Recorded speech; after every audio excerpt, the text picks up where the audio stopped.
আল্লাহ তাআলা বলেন, হাফিজু আলাস সালাওয়াত ওয়াস সালাতিল উস্তা। পৃথিবীর মানুষ 5 ওয়াক্ত সালাত ঠিক ঠিক আদায় করো, বিশেষভাবে আসরের সালাত। অনেকেই আসরের সালাত আদায় করে সূর্য ডুবার সময়। ওইরকম অবস্থা হলে একাই আসরের সালাত আদায় করে নিতে হবে 3টে সাড়ে 3টের দিকে। পৃথিবীর মানুষ তোমরা 5 ওয়াক্ত সালাত ঠিক নিয়মে ঠিক ঠিক সময়ে আদায় করো, বিশেষভাবে আসরের সালাত। আসরের সালাতটা আরো নিয়ম ঠিক করিও, সময়টা ঠিক করে নাও। আল্লাহ তাআলা আমাদের নবীকে বলেন, ফাকিমুস সালাতা লিযিকরি। মুহাম্মদ সাল্লাল্লাহু আলাইহি সাল্লাম, আপনি সালাত আদায় করুন আমাকে ডাকার জন্য। সালাত এমন একটি ইবাদত যে প্রথম থেকে নিয়ে শেষ পর্যন্ত শুধু আল্লাহকে ডাকা হয়। একবার আল্লাহু আকবার থেকে শুরু করে আসসালামু আলাইকুম ওয়া রাহমাতুল্লাহ, আসসালামু আলাইকুম ওয়া রাহমাতুল্লাহ, সালাম পর্যন্ত শুধুমাত্র আল্লাহকে ডাকা হয়। একটু পরে তা বোঝা যাবে।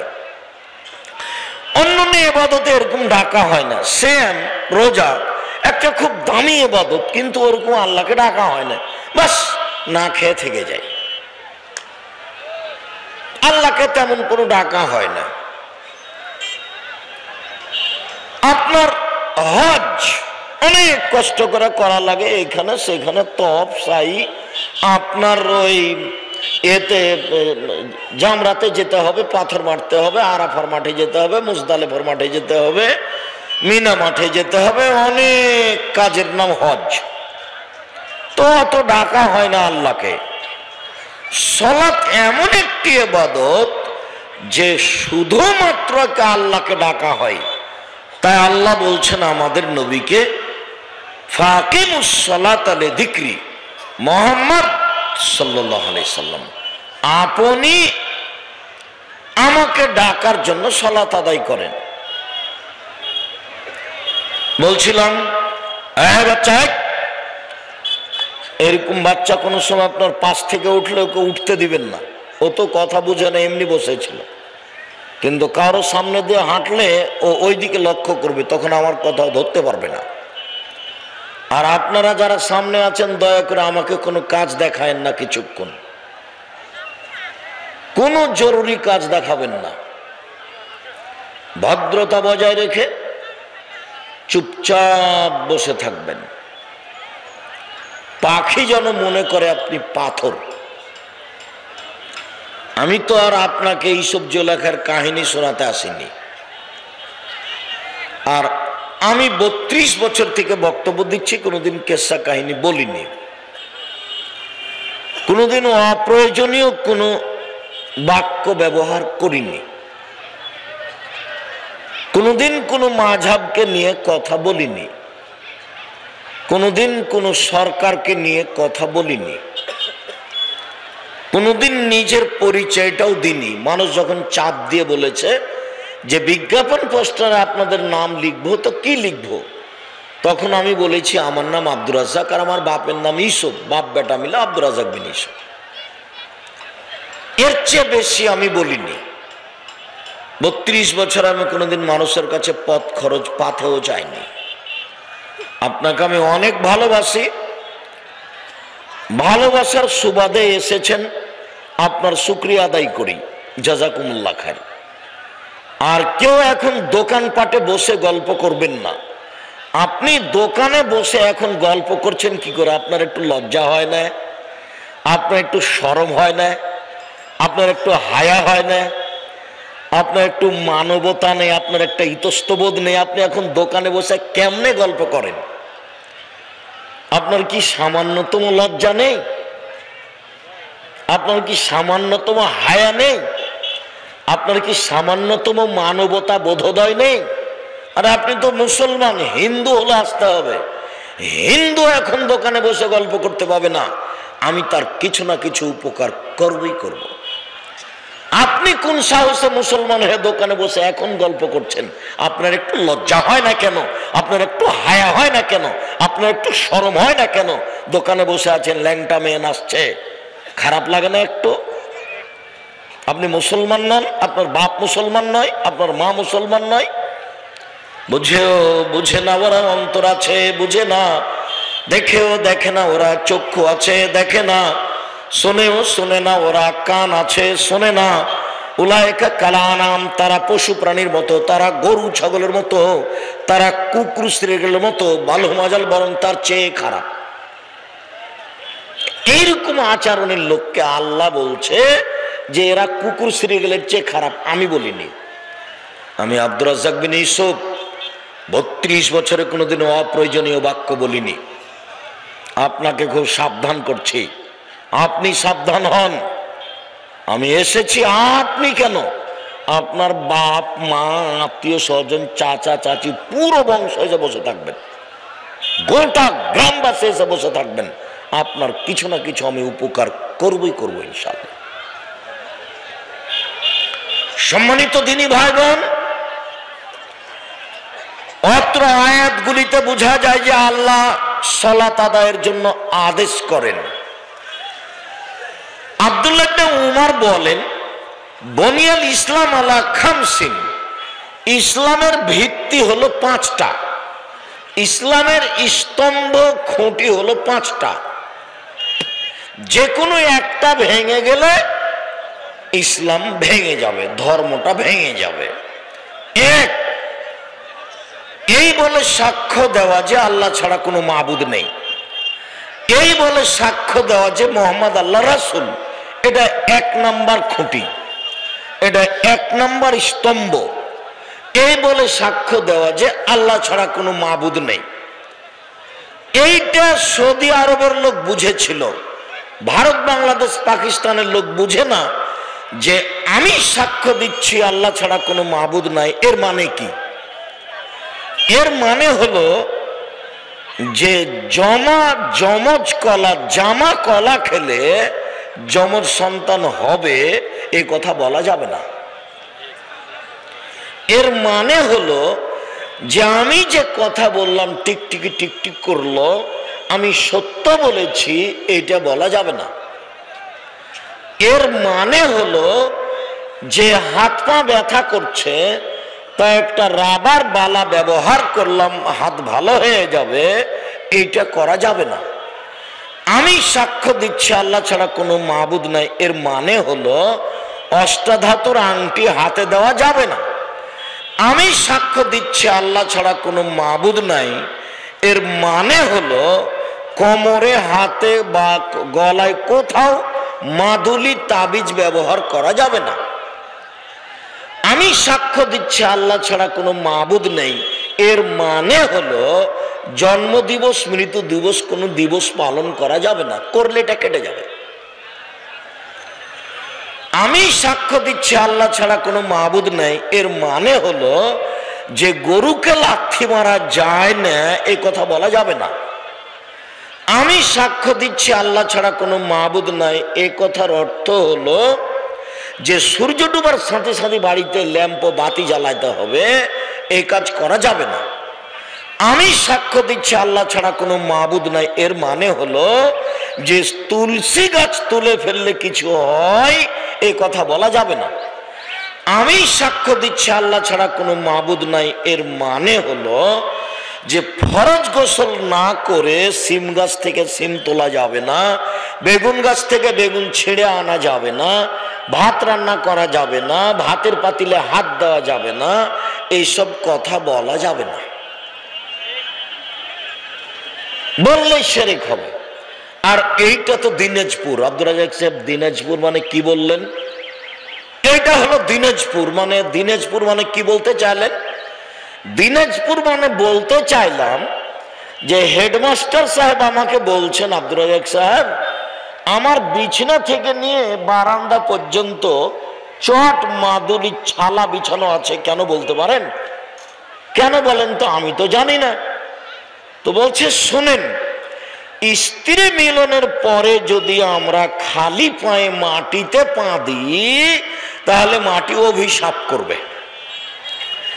এই জন্য খাট থেকে নিয়ে বস্তা বিছিয়ে রেখেছি বারান্দা পর্যন্ত, ওখানে স্যান্ডেল আছে, বাস চকি থেকে নেমে বস্তার উপরে পা দিব, তারপরে স্যান্ডেলের উপর পা দিব, কাজে আমার পাটা আর সরাসরি মাটির উপরে পড়ল না। কেন? অপবিত্র শরীর পা যদি মাটির উপরে পড়ে তাহলে মাটি কি করবে? অভিশাপ করবে। তার মানে দিনাজপুর মানে মিথ্যা কথা, শিরকি কথা। দিনাজপুর মানে আর একটা হলো এই যে শ্বশুরের কাছে যৌতুক নিবে। দিনাজপুর মানে আর একটা হলো এই যে বোনেরাকে জমি দিবে না, অথচ হাতে হাতে জমি দিতে হবে। আব্দুর রাজ্জাক সাহেব আপনি কি দিয়েছেন? আমি দিয়েছি, মানে আমার বাপকে মাটি দিয়ে এসে যা জমি জায়গা আছে তাকে ভাগ করেছি, তারপরে আমরা রাতের খাওয়া খেয়েছি।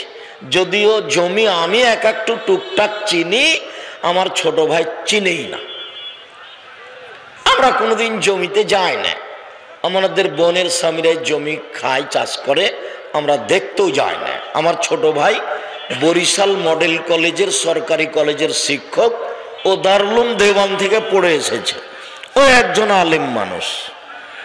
তো বোনকে জমি দেয় না, তারা হলো রংপুরের মানুষ, তারা হলো দিনাজপুরের মানুষ। শ্বশুরের কাছে টাকা নেয় যৌতুক, ইতর শ্রেণীর 3% নোংরা মানুষ, তারা হলো দিনাজপুর রংপুরের মানুষ। আব্দুর রাজ্জাক সাহেব রাজশাহী থেকে নেয় না, নিলেও কম।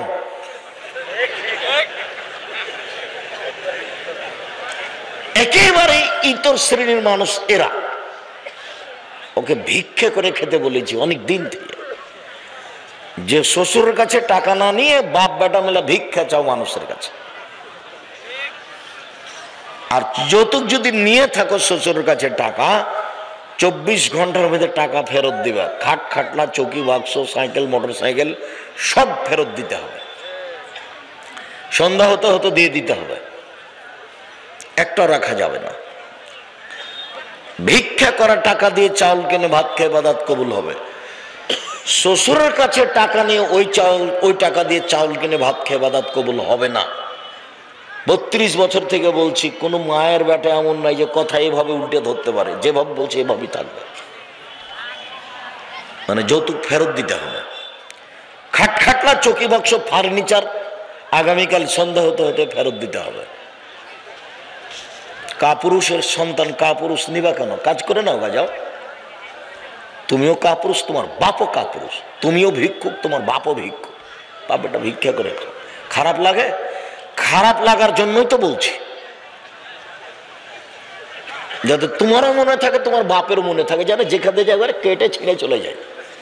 মরা পর্যন্ত যেন বাপ বেটা মনে করে থাকো যে বেটা আমরা ভিক্ষা করে খাওয়া ভালো ছিল রে বেটা, কি যে করলাম জীবনে, খামাখা 50,000 টাকা নিয়ে আজীবন বদনাম ঘাড়ে করলাম। আব্দুর রাজ্জাক সাহেব যেভাবে বললেন তাতে মাটির নিচে ডুবে যাওয়াই ভালো ছিল, ধসে যাওয়াই ভালো ছিল। জি আমিও তাই বলছি। খুব ঘৃণিত কাজ, খুব ঘৃণিত কাজ। এর সাথে আর একটা 24 ঘন্টার মধ্যে যত কিস্তিতে নাম আছে সুদের, কিস্তিতে যাতে টাকা তোলা, টাকা দেওয়া, কিস্তিতে ডিপিএস সব বন্ধ করে দিতে হবে, 24 ঘন্টায় বন্ধ করতে হবে। মানে এর চেয়ে নোংরা খারাপ কাজ আর দুনিয়াতে নেই। মানুষ যদি সুদ খায় তাহলে ও ভিক্ষুক হবেই, ফকির হবেই। আমি বিষয়টা বুঝতে পারতাম না, তো আব্দুল্লাহ একদিন বলছে বক্তব্যে যে টাকাকে তার চলমান গতিতে চলতে দিতে হবে, নইলে মানুষ ভিক্ষুক হয়ে যাবে। চলমান গতি কি? টাকা বিনিময় ছাড়া ব্যবহার হতে জানে না। টাকা মানে বিনিময়। আমি 1 কেজি কপি নিলাম, তাই তো তোমাকে টাকা দিলাম। তো তুমি আমার কাছ থেকে টাকাটা কি দিয়ে নিলে? কপি দিয়ে। পৃথিবীর কোনো কিছু আল্লাহর কাছে তত প্রিয় নয়, এটা ঠিক। এরপরেও যদি সালাত না থাকে তাহলে এত প্রিয় পছন্দ ইবাদতকে আল্লাহ বাতিল করে দিবেন। আমরা জানি যে হজ এমন একটি ইবাদত, যদি হজ কবুল হয়ে যায় তাহলে লোকটা হয়ে যায় সেই দিনের মতো যেদিন তার মা তাকে জন্ম দিয়েছে, নিষ্পাপ হয়ে যায়। হজ একটি বড় ইবাদত, তারপরেও যদি তার সালাত কবুল না হয় তাহলে তার হজের ইবাদতটিকে আল্লাহ কেটে দিবেন, বাতিল হয়ে যাবে। সম্মানিত দ্বীনী ভাই বোন, আমরা জানি যে ইবাদতের জগতে সবচেয়ে শক্তিশালী, ক্ষমতাধর, ব্যতিক্রম ইবাদত হলো দান। সালাত আদায় করে জান্নাত পাওয়া যায়, জান্নাত কিনা যায় না। সিয়াম পালন করে জান্নাত পাওয়া যায়, জান্নাত কিনা যায় না। হজ করে জান্নাত পাওয়া যায়, জান্নাত কিনা যায় না। কিন্তু দান করে জান্নাত কিনা যায়। আল্লাহ তো বলছেন, মুমিন পুরুষ নারীর সম্পদ এবং তার জানের বিনিময়ে আমি জান্নাত বিক্রি করে দিয়েছি। আমি জান্নাত বিক্রি করে দিলাম তোমাদের জান এবং মালের বিনিময়ে। তো ইবাদতের জগতে সবচেয়ে শক্তিশালী, ক্ষমতাধর, ব্যতিক্রম ইবাদত হলো দান। এর পরেও যদি আপনার সালাত, নামাজ না থাকে তাহলে দানের মতো ইবাদতকে আল্লাহ কেটে দেবেন, এটা বাতিল। ইবাদতের জগতে ভিন্ন ধরনের ব্যতিক্রম ইবাদত হলো সালাত। সালাত এমন একটি ইবাদত যার উপরে নির্ভর করে অন্যান্য ইবাদত। এই ছেলেরা, এরা এখানে মুখে কথা বলছো কেন? আর তোমরা দাঁড়িয়ে আছো? এই ছেলে, তোমরা কি দায়িত্ব পালন করছো? এই দাঁড়িয়ে আছো কেন তুমি? আর ওই সামনে মুখে ওই লোকগুলোর কি বসার জায়গা হয়নি নাকি? দাঁড়িয়ে আছে কেন? এমনি বসেন, হয় বসতে হবে না সরে যেতে হবে। আমি কথা বলবো আর আপনি একবার দাঁড়াবেন, একবার বসবেন, এরকম পরিবেশটা আমি গ্রহণ করি না। আর এটা তো আজকে নতুন নয়।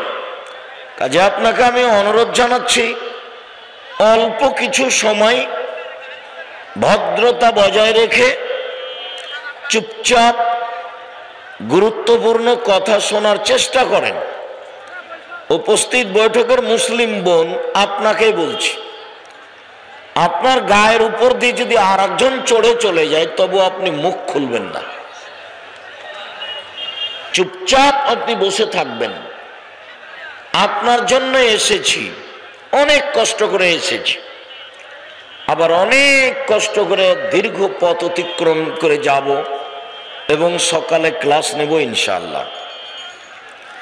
মর্মে আপনাকে অনুরোধ করছি যে যেখানে আছেন বসে থেকে আলোচনা শোনার চেষ্টা করুন।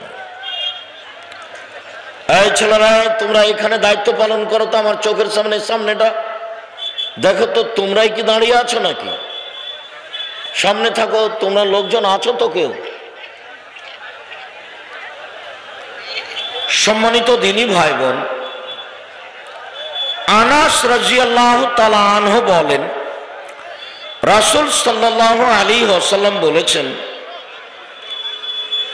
আউয়ালু মা ইসআলু বিহিল আবদু ইয়াউমাল কিয়ামাহ সালাহ। বিচারের মাঠে প্রথমে যেটা মানুষকে জিজ্ঞাসা করা হবে সেটা হলো সালাত, নামাজ।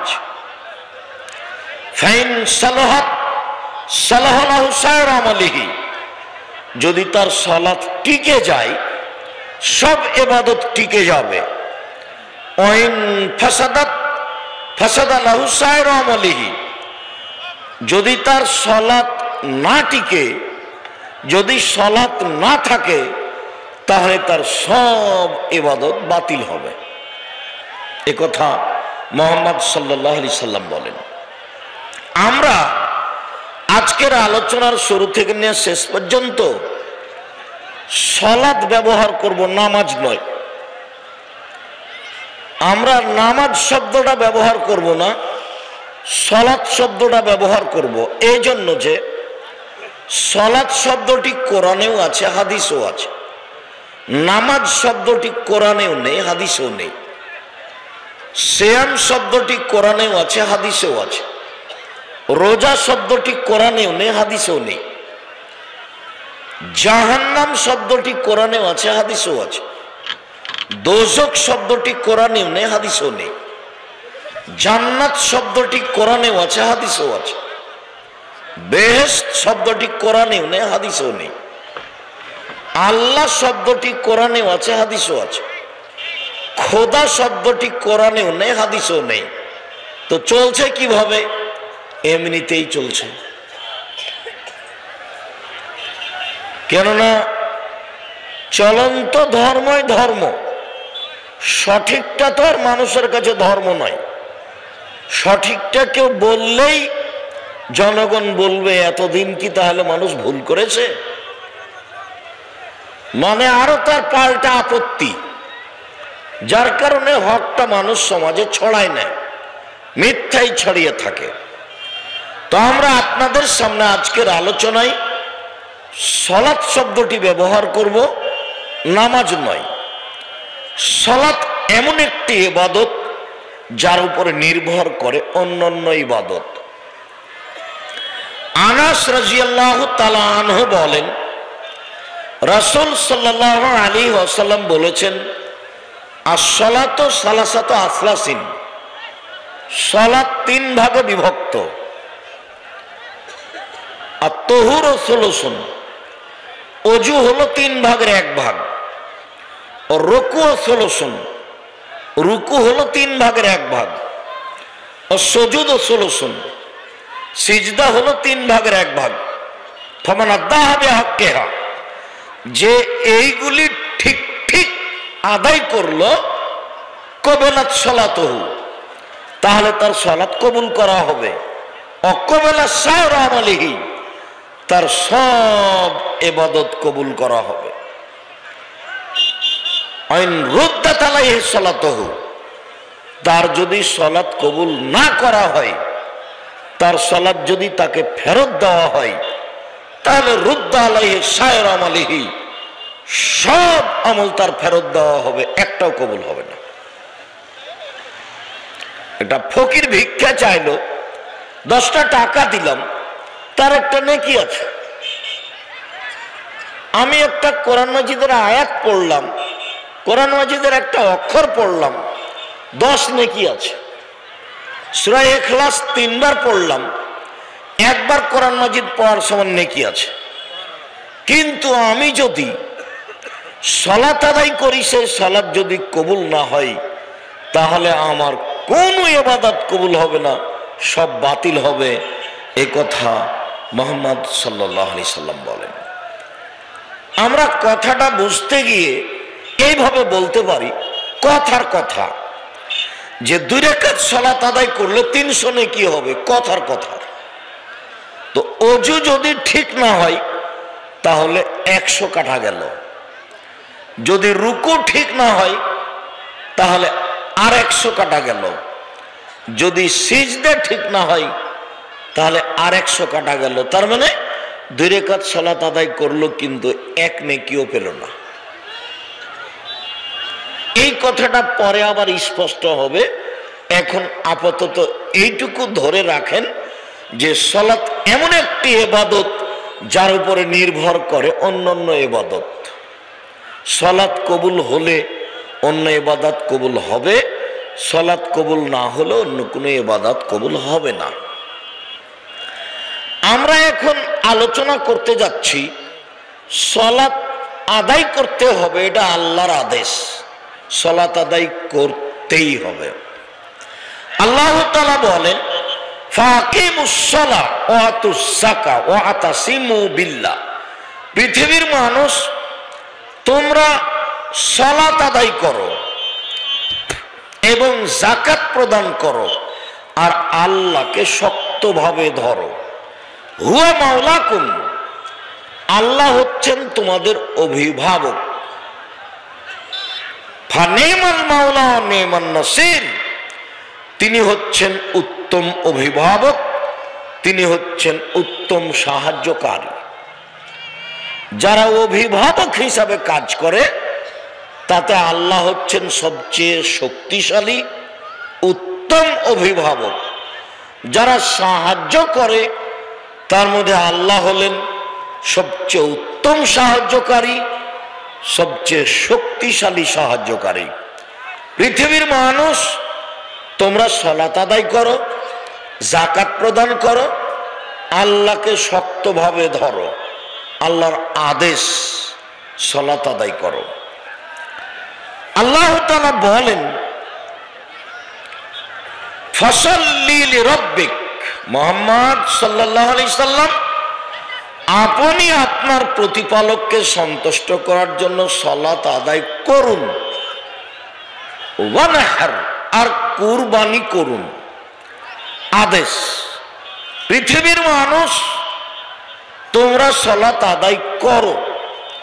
মুহাম্মদ সাল্লাল্লাহু আলাইহি সাল্লাম আপনি সালাত আদায় করেন, আল্লাহর আদেশ।